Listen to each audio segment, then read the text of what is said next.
વડોદરાના નાયબ જિલ્લા ચૂંટણી અધિકારી વિવેક ટાંકે દેશનિષ્ઠા પ્રત્યેનું ઉત્તમ ઉદાહરણ પૂરું પાડ્યું છે. તેમના ધર્મપત્નીનું 3 દિવસ પહેલા જ મૃત્યુ પામ્યા હતા. લૌકિક ક્રિયાઓ પૂર્ણ કર્યા બાદ તેઓ પોતાની ફરજ પર પરત ફર્યા. ચૂંટણી કામગીરી સાથે જોડાયેલા વડોદરાના નાયબ જિલ્લા ચૂંટણી અધિકારી વિવેક ટાંકે ફરજ પ્રત્યેની નિષ્ઠા અને સેવા પ્રત્યે સમર્પણ ભાવ દાખવી ફરજ પ્રત્યેનું શ્રેષ્ઠ ઉદાહરણ પૂરું પાડ્યું છે. હાલમાં સમગ્ર દેશમાં લોકસભાની સામાન્ય ચૂંટણી ચાલી રહી છે. ગુજરાતમાં લોકસભાની ચૂંટણીનું 3જા તબક્કામાં મતદાન થવાનું છે. ચૂંટણી મતદાન માટેની તૈયારીઓ અંતિમ તબક્કામાં છે. ત્યારે વિવેક ટાંક વડોદરામાં લોકસભાની સામાન્ય ચૂંટણીમાં નાયબ જિલ્લા ચૂંટણી અધિકારી તરીકેની ફરજ બજાવી રહ્યા છે.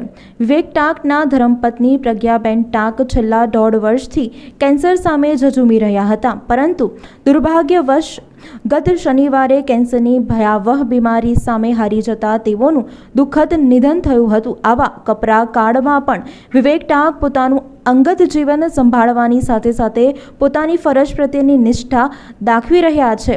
પત્નીના અવસાન બાદની લૌકિક ક્રિયાઓ પૂર્ણ કર્યા બાદ પત્નીના અવસાનના 3જા જ દિવસે ટાંક ફરી પોતાની ફરજ પર હાજર થઈ ગયા હતા. ફરજ નિષ્ઠાનું આનાથી મોટું ઉદાહરણ શું હોઈ શકે?